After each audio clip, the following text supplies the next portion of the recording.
Assalamualaikum warahmatullahi wabarakatuh. Perkenalkan, nama saya Syafiqullah Zailin dari kelas 11B. Jadi saya akan menjelaskan beberapa peristiwa yang terjadi di masa-masa proklamasi Indonesia.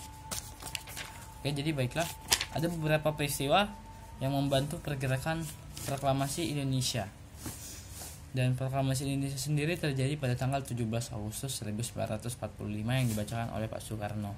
Jadi peristiwa pertama adalah kekalahan Jepang dalam perang Asia Timur Raya melawan sekutu.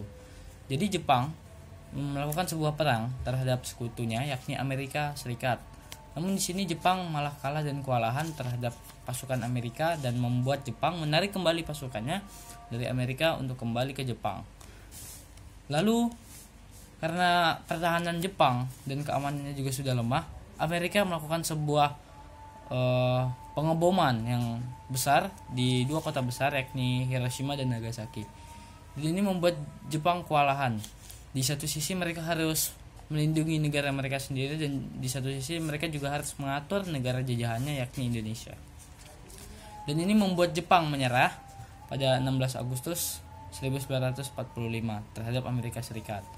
Lalu peristiwa yang kedua adalah pembentukan BPUPKI dan PPKI. Setelah datang ke Indonesia, Jepang menjanjikan bahwa Indonesia akan merdeka dan dibantu oleh Jepang. Jepang terus berjanji kepada Indonesia hingga suatu saat mereka membuat sebuah panitia persiapan kemerdekaan Indonesia untuk meyakinkan warga Indonesia. Diciptakannya ini pastinya untuk membuat penyelidikan atau mengetahui persiapan yang diperlukan suatu negara agar bisa merdeka dengan dibuatnya BPUPKI dan diketuai oleh Dr. Rajiman Wedyo Diningrat. Lalu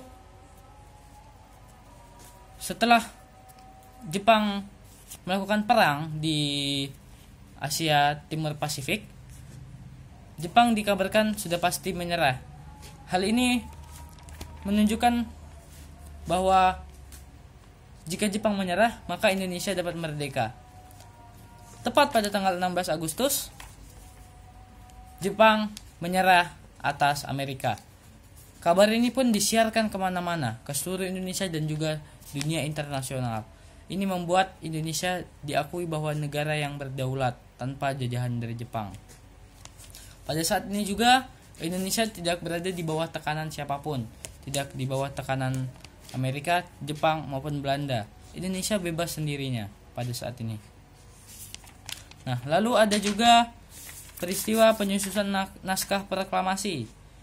Penyusunan naskah proklamasi ini dilakukan oleh Soekarno dan Muhammad Hatta dan juga dibantu oleh seorang pahlawan dari Jepang yang meskipun dia adalah orang Jepang, dia juga membantu kita dalam membuat kemerdekaan, yakni Nishimura di Jalan Rumah Laksamana Maeda di Jalan Imam Bonjol. Setelah naskah dibuat dan berhasil diketik, akhirnya pada keesokan harinya, pada tanggal 17 Agustus 1945, rumah Soekarno sudah dipenuhi oleh pemuda dan bersiap membawa Soekarno ke lapangan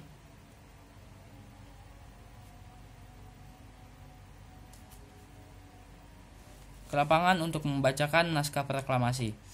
Pada pukul 10 WIB, sebelum membacakan naskah proklamasi, Soekarno juga membuat pernyataan untuk mengobarkan semangat para pemuda di seluruh Indonesia.